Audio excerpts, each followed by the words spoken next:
चलिए आज के कक्षा में हम लोग शेष जो सीडीपी में सुपर फास्ट रिवीजन के लिए टॉपिक बच गए हैं उस पर क्या करेंगे, डिस्कस करेंगे अंतिम समय में। सबसे पहले हम लोग डिस्कस कर रहे हैं अभिप्रेरणा और अधिगम पर।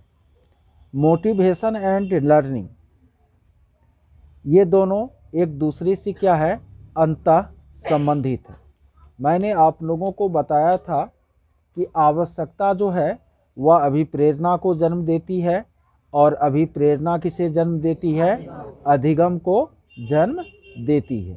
ठीक है, जैसे अभी आपको नौकरी की आवश्यकता महसूस हुई तो आपके मन में अभिप्रेरणा जगी कि मुझे सीटेट की तैयारी करनी चाहिए, और फिर आप सीटेट की तैयारी करते हुए कुछ सीखने का क्या कर रहे हैं, कार्य कर रहे हैं, जिससे कि आप सीटेट उत्तीर्ण हो जाए और आपकी नौकरी लग जाए।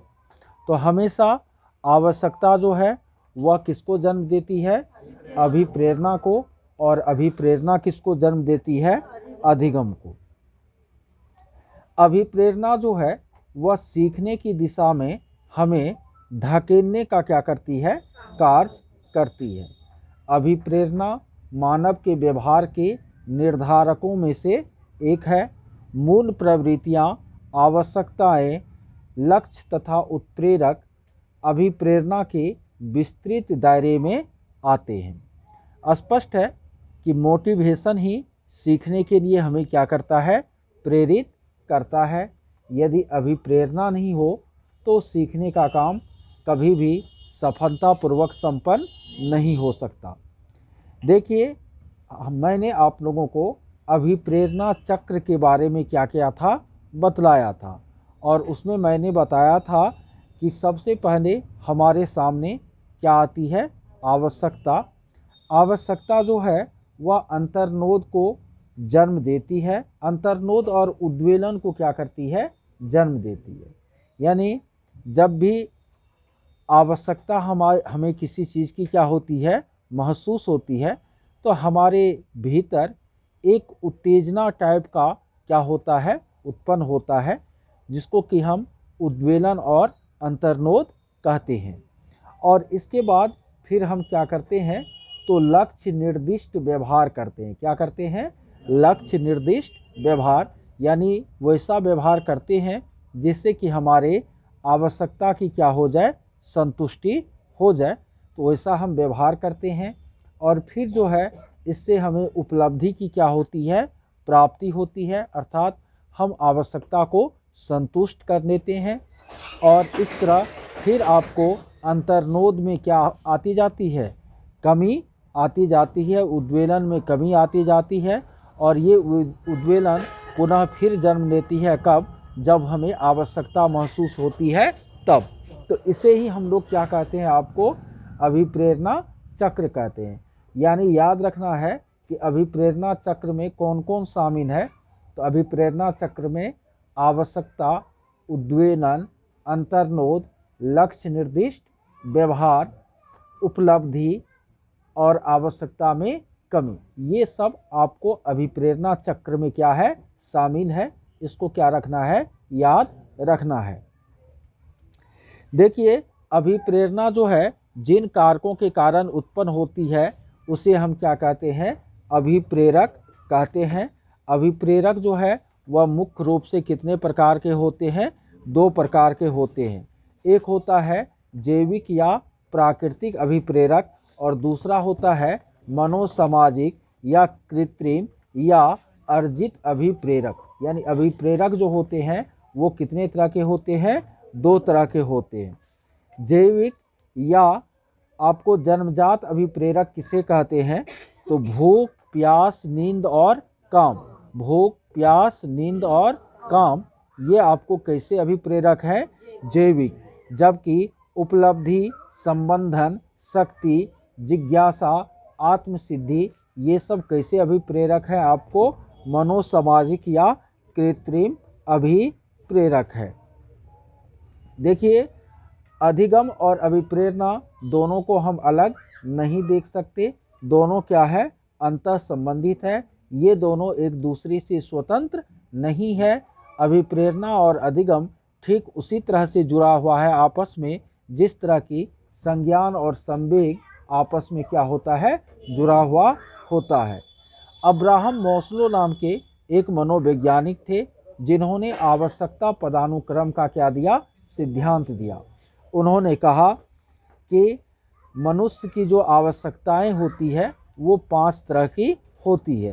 पहली आवश्यकता मनुष्य की शरीर क्रियात्मक आवश्यकता या मूल आवश्यकता होती है।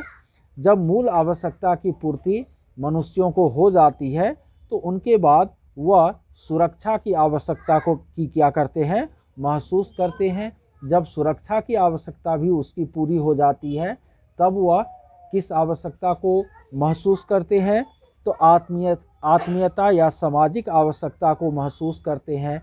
जब ये भी पूरी हो जाती है तो फिर वह आत्मसम्मान की आवश्यकता को महसूस करते हैं, और जब आत्मसम्मान की भी पूर्ति हो जाती है तब वे आत्मसिद्धि की आवश्यकता को क्या करते हैं, महसूस करते हैं। यानी मास्लो ने बताया कि आवश्यकता का क्या होता है, एक क्रम होता है। क्या होता है, या इस क्रम को यदि हम सजाए तो यह एक पिरामिड के रूप में आता है। किस रूप में आता है, पिरामिड के रूप में, जिसके आधार में कौन होता है, आपको मौलिक आवश्यकता या शरीर क्रियात्मक आवश्यकता होती है। भूख, नींद, प्यास और काम, ये कैसी आवश्यकता है, मौलिक आवश्यकता या शरीर क्रियात्मक आवश्यकता या जैविक आवश्यकता, जो सबसे नीचे होता है। जब तक इसकी पूर्ति नहीं होती तब तक मानव आगे की आवश्यकता के बारे में नहीं सोचता है। जब आपको वो आवश्यकता पूरी हो जाती है तब मानव जो है सुरक्षा की आवश्यकता को क्या करता है, महसूस करता है। यानी वह चाहता है कि वह जो है पूरी तरह से आंतरिक और बाह्य दोनों तरह से क्या रहे, सुरक्षित रहे। जब वो भी उसकी पूरी हो जाती है तब वह चाहता है कि समाज में हमें क्या मिले, हमारी जो समाज से जुड़ी हुई आवश्यकता है उसकी पूर्ति हो जाए। जब सामाजिक आवश्यकता की पूर्ति हो जाता है तब मानव चाहता है कि हमको क्या मिले, आत्मसम्मान मिले, और जब वो भी पूरा हो जाता है तब वह आत्मसिद्धि की आवश्यकता को महसूस करता है। इस तरह से मास्लो ने मनुष्य की आवश्यकता को 5 क्रम में बांट करके, 5 प्रकारों में बांट करके न उसको जो है पिरामिड के रूप में सजाने का क्या किया, कार्य किया, जिसको कि हम मास्लो का आवश्यकता पदानुक्रम का सिद्धांत कहते हैं। इसके बाद चलिए अभिप्रेरणा और अधिगम के बारे में हम लोगों ने क्या किया, समझ लिया। इसके बाद हम लोग लैंगिक मुद्दों के बारे में भी थोड़ा सा क्या करते हैं, समझ लेते हैं। वैसे मैंने पिछली क्लास में भी लैंगिक मुद्दा के बारे में बताया था। मैंने आप लोगों को बताया था कि जेंडर और सेक्स में क्या होता है, अंतर होता है। जेंडर जो है वह एक सामाजिक संरचना है, जबकि सेक्स जो है वह कैसा संरचना है, जैविक संरचना है। जेंडर में परिवर्तन हो सकता है, सेक्स में परिवर्तन नहीं होता है न। और आप लोगों को मैंने यह भी बताया था कि हमारे समाज में न स्त्री और पुरुष की भूमिका को लेकर जो एक ट्रेडिशनल सोच है न, परंपरा से चली आ रही सोच है, जो स्त्री और पुरुष को एक विशिष्ट भूमिका में बांधने का क्या करती है, कार्य करती है। तो उस सोच को हम क्या कहते हैं, लिंग रूढ़िबद्धता या जेंडर स्टीरियोटाइप या लैंगिक पूर्वाग्रह कहते हैं। जैसे कि पुरुष को बाहर का काम देखना चाहिए, महिलाओं को घर का काम देखना चाहिए, लड़कियां गणित में कमज़ोर होती है, लड़के को कभी रोना नहीं चाहिए। ये सारा का सारा जो सोच है, थाउट है समाज का, जो किसी खास लिंग को क्या करती है, विशेष बनाती है, तो उसको जो है हम क्या कहते हैं, जेंडर पूर्वाग्रह या लिंग रूढ़िबद्धता कहते हैं। और जेंडर डिस्क्रिमिनेशन जो है, जेंडर असमानता वह लैंगिक पूर्वाग्रह के कारण ही क्या लेती है, जन्म लेती है, जो समाज के एक बड़ी आबादी को क्या करती है, पिछड़ा हुआ रखती है, उसको विकसित होने का अवसर नहीं देती, और इससे देश और समाज की प्रगति का मार्ग क्या होता है, अवरुद्ध होता है। अतः जेंडर और समानता हर हाल में क्या होना चाहिए, खत्म होना चाहिए। हमारे सरकारों ने भी इस दिशा में जो है प्रयास किए हैं, काफ़ी कानून बनाए हैं। साथ ही साथ अब जो है लड़कियों को शिक्षा पर भी लड़कों के जैसा क्या दिया जा रहा है, जोर दिया जा रहा है, जिससे कि जेंडर डिस्क्रिमिनेशन क्या हो सके, हो सके, खत्म हो सके। जानते हैं एक अच्छी जो पाठ्य पुस्तक होती है ना, वह भी जेंडर डिस्क्रिमिनेशन से क्या होती है, बचती है। वो भी जेंडर डिस्क्रिमिनेशन से क्या होती है, बचती है। अब एक अच्छी पाठ्य पुस्तक किस तरह जेंडर रूढ़िबद्धता का शिकार होती है। जैसे प्रायः हम पाठ्य पुस्तकों में देखते हैं कि जो चित्र होता है, जिसमें कपड़े धोने का चित्र होता है, उसमें महिलाओं का चित्र बना हुआ रहता है। कहीं पुरुष का आपको कहीं पर यदि पुलिस का चित्र बना हो तो वहाँ पर पुरुष का चित्र क्या होता है, बना हुआ रहता है। तो ये क्या है, ये आपको जेंडर रूढ़िबद्धता, यानी एक पाठ्य पुस्तक भी जेंडर रूढ़िबद्धता से नहीं बच पाती है, लेकिन वो क्या होना चाहिए, बचना चाहिए न। एक शिक्षक को जेंडर मुद्दों के प्रति संवेदनशील होना चाहिए, उसका अधिसंज्ञान जो है लेना चाहिए। जेंडर असमानता दूर करने का प्रयास एक शिक्षक के रूप में हम विद्यालय में लड़के और लड़कियों को गैर पारंपरिक भूमिका दे करके कर सकते हैं, गैर पारंपरिक भूमिका दे करके कर सकते हैं। यानी ऐसे काम जो लड़कों के लिए निर्धारित नहीं है समाज के अनुसार, यदि वह काम हम लड़कों को करने के लिए प्रोत्साहित करें, और ऐसे कार्य जो लड़कियों के लिए समाज द्वारा निर्धारित नहीं है, उसे यदि लड़कियों को करने के लिए क्या करे, प्रोत्साहित करे, तो यही क्या हो गया, आपको गैर पारंपरिक भूमिका हो गई, जिनसे कि जेंडर रूढ़िबद्धता क्या हो सकती है, कम हो सकती है।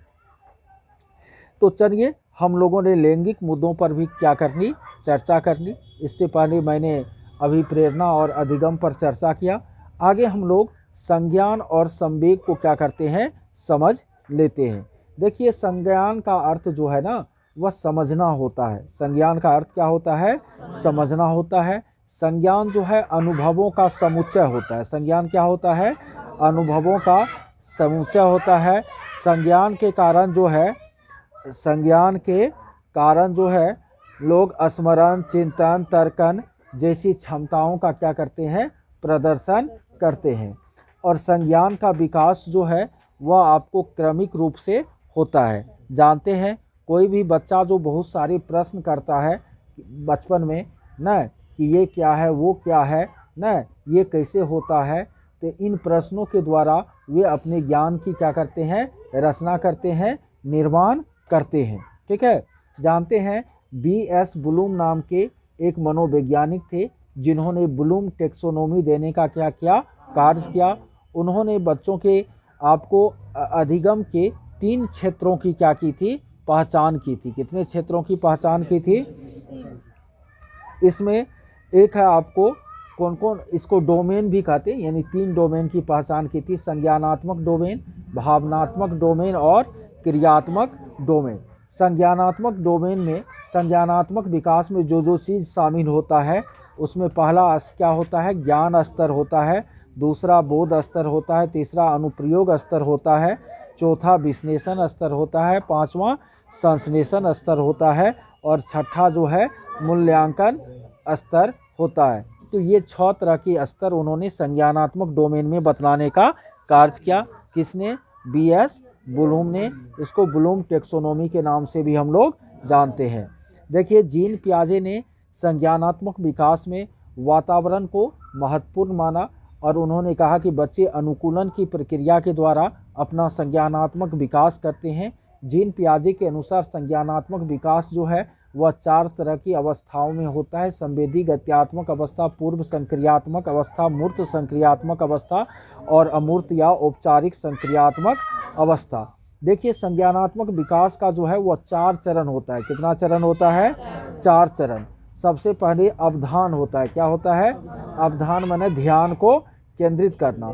फिर स्मृति होता है, मेमोरी होता है, यानी जो भी हम ध्यान केंद्रित करके सूचना का संग्रह करते हैं उसको अपने मस्तिष्क में भंडारित करना ही क्या कहलाता है, स्मृति कहलाता है। फिर एक होता है मेटा संज्ञान। क्या होता है, ब्रेन कॉग्निशन। हम जो सूचना क्या करते हैं, ग्रहण करते हैं, उस सूचना का वर्गीकरण और सही समय पर उनका प्रस्तुतिकरण क्या कहलाता है, मेटा संज्ञान कहलाता है। और सबसे अंत में संकल्पना मानचित्रण आता है या मस्तिष्क मानचित्रण आता है, जिसमें कि हम सूचनाओं से जो प्राप्त संज्ञान है उसके द्वारा किसी विषय वस्तु का अपने मस्तिष्क में क्या अंकित करते हैं, चित्र अंकित करते हैं। इस तरह से संज्ञानात्मक विकास के कितने चरण होते हैं, 4 चरण होते हैं। ठीक है, संज्ञान क्या है ये चीज़ आप लोग समझ गए।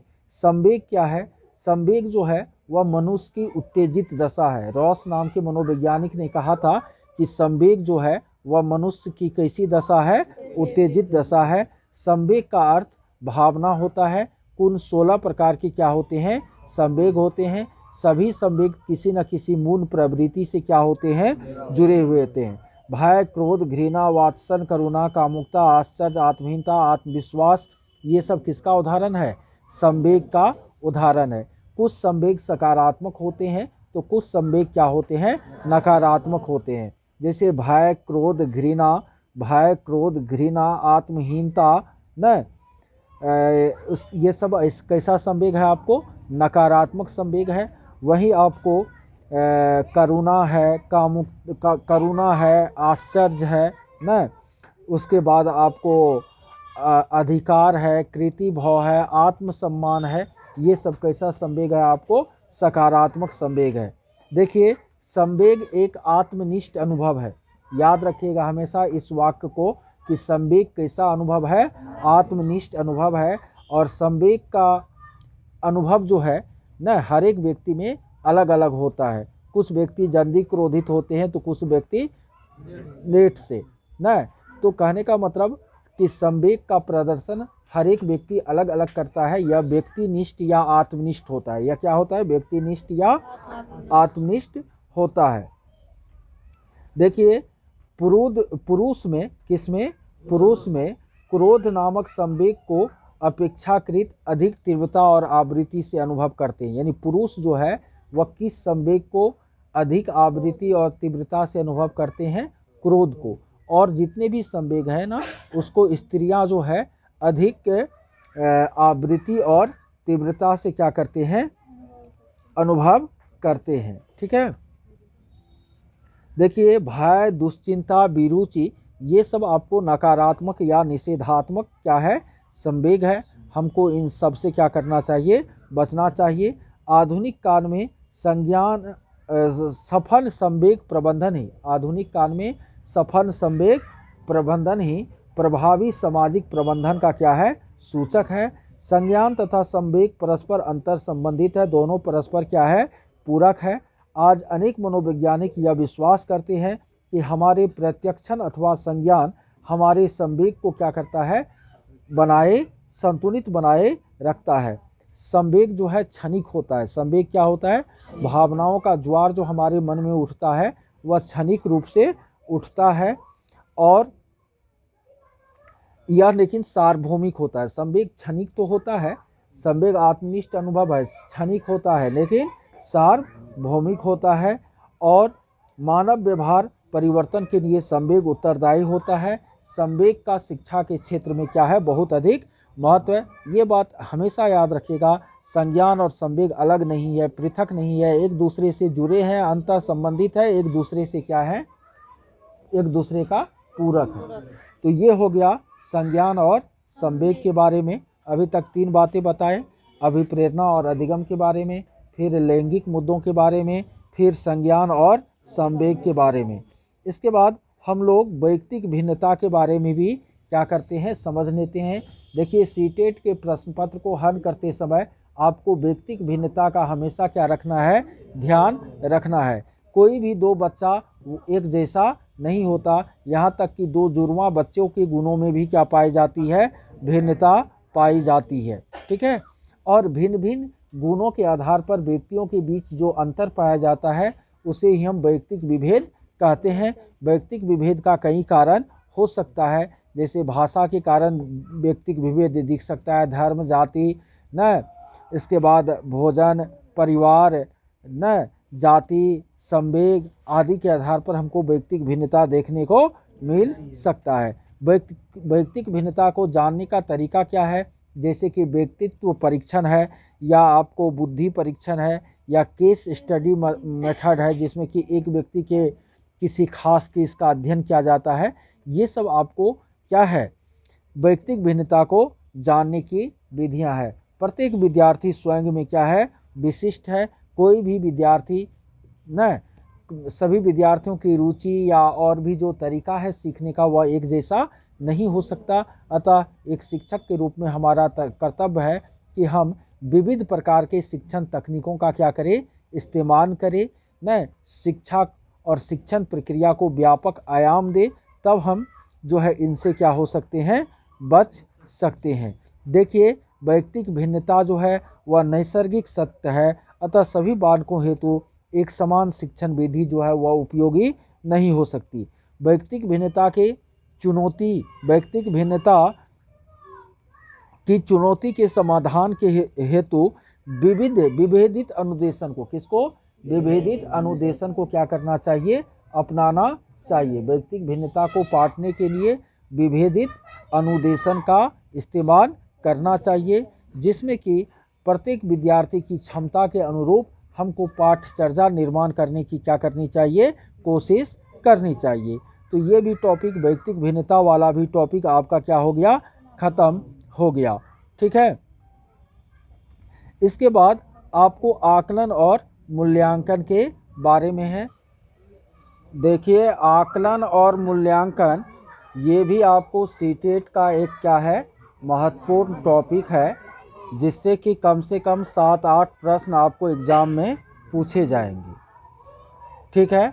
आकलन और मूल्यांकन है क्या, तो आप लोगों को बताए हैं कि आकलन और मूल्यांकन अधिगम शिक्षण का एक अनिवार्य हिस्सा है। बिना सफल आकलन और मूल्यांकन के हम शिक्षण अधिगम को सफल नहीं बना सकते हैं। आकलन और मूल्यांकन का क्या उद्देश्य है और क्या उद्देश्य नहीं है, इसको मैंने कई बार आप लोगों को बताया है। देखिए, आकलन मूल्यांकन का उद्देश्य होता है कि यह जांचना कि छात्र जो है किस प्रकार सीख रहे हैं और सीखने में छात्र कहाँ पर कठिनाई महसूस कर रहे हैं, उस कठिनाई का कारण क्या है और उसका निदान कैसे किया जा सकता है। साथ ही साथ आकलन मूल्यांकन का दूसरा उद्देश्य होता है कि हमने जिन शिक्षण तकनीकों का इस्तेमाल किया या एक शिक्षक जिन शिक्षण प्रविधियों का इस्तेमाल किया, वो प्रविधि कहाँ तक सफल हो पाई है, इस बात को जांचना भी आकलन मूल्यांकन का उद्देश्य होता है। आकलन मूल्यांकन का उद्देश्य कभी भी यह नहीं होता है कि हम बच्चे को क्या करें, श्रेणीकृत करें, उन्हें जो है वर्गीकृत करें, उन्हें रैंकिंग दे, उन्हें उनके योग्यता क्रम को निर्धारित करें। ये सब आकलन मूल्यांकन का उद्देश्य नहीं होता है। देखिए, आकलन और मूल्यांकन वैसे समानार्थी शब्द के रूप में ही हम प्रयोग में लाते हैं, लेकिन आकलन और मूल्यांकन में सूक्ष्म क्या है, अंतर है। जैसे आकलन आपको लगातार चलने वाली प्रक्रिया है, जबकि मूल्यांकन लगातार भी चलती है, यानी शिक्षण के दौरान भी होती है और शिक्षण के बाद भी होती है। आकलन में फीडबैक प्रदान किया जाता है, मूल्यांकन में फीडबैक के अलावे अंक या ग्रेड भी प्रदान किया जाता है। आकलन एक छोटा संप्रत्यय है, मूल्यांकन एक बड़ा संप्रत्यय है।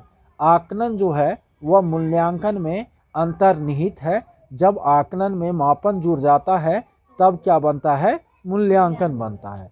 तो आकलन मूल्यांकन के केवल ये अंतर हमको दिमाग में सेट रखने हैं। जहाँ पर अंतर वाला क्वेश्चन पूछा जाएगा वहाँ इस चीज़ को हम पुनः क्या करेंगे, याद करेंगे। नहीं तो हम आकलन मूल्यांकन को समान अर्थ में लेने का क्या करेंगे, काम करेंगे। आकलन मूल्यांकन के कई प्रकार होते हैं, जिसमें मैंने पहला बताया था रचनात्मक या संरचनात्मक आकलन न या मूल्यांकन जो कहिए, और दूसरा योगात्मक या संकलनात्मक आकलन या मूल्यांकन। रचनात्मक आकलन या मूल्यांकन जो है वह वास्तविक आकलन की प्रक्रिया है। यह शिक्षण के दौरान लगातार चलती है और ये सीखने के लिए क्या होता है, आकलन होता है। इसमें फीडबैक या प्रतिपुष्टि प्रदान की जाती है। योगात्मक आकलन या मूल्यांकन जो है वह एक निश्चित अवधि पर आयोजित की जाती है। आपको योगात्मक आकलन या मूल्यांकन में आपको ये देखा जाता है कि बच्चे कहाँ तक सीख पाया है, लेकिन रचनात्मक में ये देखा जाता है कि बच्चे जो है कैसे क्या कर रहे हैं, सीख रहे हैं ना। योगात्मक आकलन या मूल्यांकन में अंक या ग्रेड प्रदान किया जाता है। योगात्मक आकलन या मूल्यांकन जो है वह सीखने का आकलन है। कैसा आकलन है? आपको सीखने का आकलन है। तो ये रचनात्मक और योगात्मक में जो डिफरेंसेज है इसको आप लोगों को क्या रखनी है, याद रखनी है। इसके बाद विद्यालय आधारित आकलन या मूल्यांकन, स्कूल बेस्ड असेसमेंट। देखिए, विद्यालय स्तर पर आयोजित आकलन और मूल्यांकन की जो प्रक्रिया है, जिसमें आयोजित करने वाला न आकलन मूल्यांकन की प्रक्रिया आयोजित करने वाला वही शिक्षक होता है न, और जिन बच्चों को वह क्या करता है, पढ़ाता है। यानी विद्यालय आधारित आकलन में जिनका आकलन किया जाता है और जो आकलन करने वाले होते हैं, दोनों एक दूसरे से अच्छी तरह क्या होते हैं, परिचित होते हैं। अतः इससे आकलन मूल्यांकन के वास्तविक उद्देश्य की पूर्ति हो पाती है। आजकल जो है विद्यालय आधारित आकलन या आंतरिक आकलन और मूल्यांकन को प्रोत्साहित किया जा रहा है। एक होता है बाह्य मूल्यांकन, जो कि बोर्ड या यूनिवर्सिटी के माध्यम से आपको किया जाता है, इसको उतना अच्छा नहीं माना जाता है। इसके बाद आपको सीखने के लिए आकलन होता है, सीखने का आकलन होता है, सीखने के रूप में आकलन होता है। सीखने के लिए आकलन सीखने के दौरान होता है, सीखने का आकलन सीखने के बाद होता है। शिक्षण के रूप में आकलन जो है वह स्व आकलन होता है। ये सब याद ही है आप लोगों को। स्व आकलन जो है आकलन की एक बेहतर तकनीक है, जिसमें बच्चा अपना आकलन क्या करता है, खुद करता है। एक होता है निदानात्मक मूल्यांकन, एक होता है उपचारात्मक शिक्षण। तो निदानात्मक मूल्यांकन किसे कहते हैं? बच्चे सीखने में जहाँ पर कठिनाई महसूस कर रहे हैं, उस कठिनाई के कारण का पता लगाना क्या कहलाता है, निदानात्मक मूल्यांकन कहलाता है। और फिर उसके लिए जो अलग से आपको उस कठिनाई को दूर करने की जो कोशिश की जाती है, तो वह क्या कहलाता है, आपको उपचारात्मक शिक्षण या मूल्यांकन कहलाता है। इनके बाद सतत और व्यापक मूल्यांकन के बारे में भी मैंने आप लोगों को काफ़ी विस्तार से बताया है, याद रखिएगा। सतत जो है वह लगातार या निरंतर चलने वाला मूल्यांकन है। इसमें बच्चों के शैक्षिक और सह शैक्षिक यानी संज्ञानात्मक और सह संज्ञानात्मक दोनों प्रकार के विकास का क्या होता है, मूल्यांकन होता है। और ये बाल केंद्रित शिक्षण पद्धति के अनुकूल है। हमें सतत और व्यापक मूल्यांकन पद्धति का उपयोग करना चाहिए। सतत और व्यापक मूल्यांकन पद्धति का टर्म जो है वह RTE 2009 के बाद अस्तित्व में आया। देखिए, आकलन या मूल्यांकन की कुछ विशेषताएं होती है या उसके क्या होते हैं, कुछ गुण होते हैं। जैसे आकलन और मूल्यांकन को वैध होना चाहिए। क्या होना चाहिए? वैध। यानी जिस उद्देश्य से आकलन या मूल्यांकन हो रहा है ना, तो उस उद्देश्य की यदि पूर्ति हो पा रही है आकलन या मूल्यांकन से, तो हम कहते हैं कि वह आकलन या मूल्यांकन क्या है, वैध है, यानी उसमें वैधता का गुण है। इसी तरह आकलन मूल्यांकन में विश्वसनीयता होनी चाहिए। विश्वसनीयता का मतलब हुआ कि आकलन मूल्यांकन में जिन तकनीकों का प्रयोग किया जा रहा है उस पर किसी तरह का सवाल नहीं होना चाहिए, वो बिल्कुल निष्पक्ष होना चाहिए। अर्थात आकलन मूल्यांकन की प्रक्रिया विश्वसनीय होनी चाहिए। साथ ही साथ इसमें आपको वस्तुनिष्ठता भी होनी चाहिए। क्या होनी चाहिए? यानी आकलन मूल्यांकन में जो भी प्रश्न आपको बच्चों से पूछे जाते हैं उसमें किसी प्रकार का संशय नहीं होना चाहिए, उसमें किसी प्रकार का भ्रांति नहीं होना चाहिए। अर्थात उनको क्या होना चाहिए, वस्तुनिष्ठ होना चाहिए। साथ ही साथ आकलन या मूल्यांकन को व्यापक होना चाहिए। व्यापकता का मतलब है कि आकलन मूल्यांकन में आपको जो पद्धति इस्तेमाल में लाई जा रही है वो संपूर्ण सिलेबस को कवर करती है या नहीं करती है, इस बात की क्या होनी चाहिए, ध्यान रखी जानी चाहिए। आकलन और मूल्यांकन उपयोगी होनी चाहिए। साथ ही साथ ये विभेदीकृत होनी चाहिए, यानी सभी बच्चों का आकलन या मूल्यांकन एक तरीके से नहीं होना चाहिए, क्योंकि सभी बच्चों की क्षमता क्या होती है, अलग अलग होती है। सब अलग अलग तरीके से क्या करते हैं, सीखते हैं। अतः आकलन और मूल्यांकन जो है वह विभेदीकृत भी होना चाहिए। ये आपको आकलन मूल्यांकन के क्या हो गए, गुण या विशेषताएं हो गई। आकलन मूल्यांकन के लिए कई तरह के तरीकों का इस्तेमाल किया जाता है, जैसे मनोवैज्ञानिक परीक्षण, साक्षात्कार, व्यक्ति अध्ययन परीक्षण, आत्म प्रतिवेदन, संचित अभिलेख, ये सब न। देखिए, प्रारंभिक स्तर पर बच्चों के आकलन मूल्यांकन का सबसे अच्छा तरीका पोर्टफोलियो है। पोर्टफोलियो से बच्चों की क्रमिक प्रगति का हमको क्या चलता है, पता चलता है। इनके अलावा घटनावृत्त, आत्म प्रतिवेदन, ये सब भी आकलन मूल्यांकन के बेहतर तरीकों में से एक माना जाता है। निर्धारण, मापनी, रेटिंग स्केल का भी आकलन और मूल्यांकन के प्रविधि के रूप में क्या किया जाता है, प्रयोग किया जाता है। आकलन और मूल्यांकन में जो प्रश्न आपको लिखित परीक्षा में पूछे जाते हैं वो या तो वस्तुनिष्ठ होते हैं या क्या होते हैं, निबंधात्मक होते हैं। वस्तुनिष्ठ 4 तरह के होते हैं। कुछ प्रश्न बहुवैकल्पिक होते हैं, तो कुछ जो है रिक्त स्थान की पूर्ति से संबंधित होते हैं, तो कुछ प्रश्न जो है वो आपको सही गलत या मिलान संबंधी होते हैं। और विषयनिष्ठ जो प्रश्न होते हैं सब्जेक्टिव, उसमें अति लघु उत्तरीय, लघु उत्तरीय और दीर्घ उत्तरीय प्रश्न होता है। देखिए, एनसीएफ 2005 के अनुसार जो है कक्षा 1 और 2 में आकलन मूल्यांकन का सबसे बेहतर तरीका अवलोकन है न। उस कक्षा 1 और 2 में जो है आपको क्या नहीं होनी चाहिए, तो लिखित और मौखिक परीक्षा नहीं होनी चाहिए। ठीक है, कक्षा 3 से आपको लिखित परीक्षा प्रारंभ की जा सकती है। 5 से जो है स्व आकलन को भी जो है क्या करना चाहिए, आकलन मूल्यांकन में शामिल करना चाहिए। ठीक है, और देखिए, आकलन मूल्यांकन में जो भी प्रश्न पूछे जाने चाहिए वो ज़्यादातर यदि मुक्त अंत वाला हो तो क्या है, बहुत अच्छा प्रश्न होता है। यानी अच्छा प्रश्न किसको कहते हैं, जिसमें बच्चे को सोचने का ज़्यादा से ज़्यादा क्या मिले, अवसर मिले। बहुत सारा एग्जाम्पल और क्वेश्चन प्रीवियस ईयर में बताए हैं कि गुड क्वेश्चन किसको कहते हैं। तो उन प्रश्नों का इस्तेमाल जो है आकलन और मूल्यांकन की प्रक्रिया में करनी चाहिए।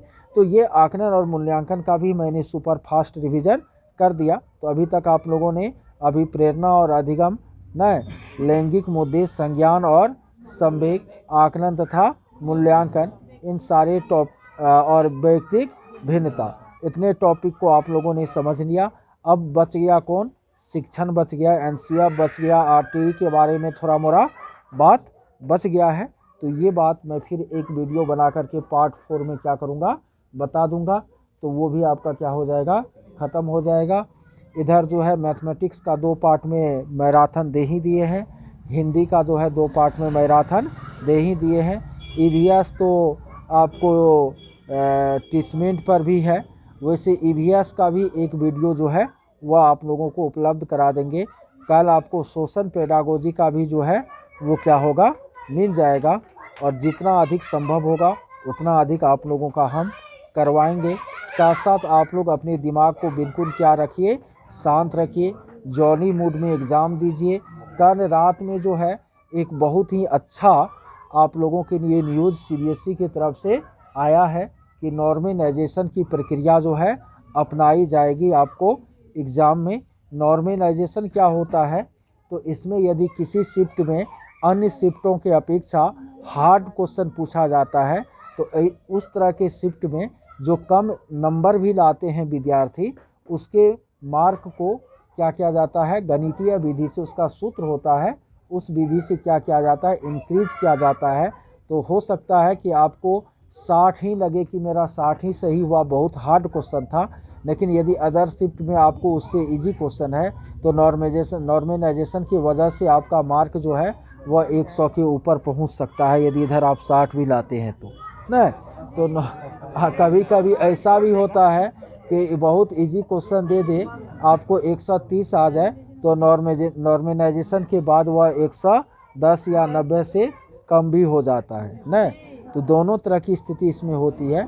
यानी नॉर्मलाइजेशन की प्रक्रिया में जो है आपको इक्वालिटी लाने का कोशिश किया जाता है अलग अलग शिफ्टों में जो एग्ज़ाम होती है। और ख़ास करके यह आपको बहुत गलत प्रक्रिया नहीं है, इससे आप लोगों को फ़ायदा ही होने वाला है। ये भी आप लोगों के लिए एक सकारात्मक न्यूज़ है।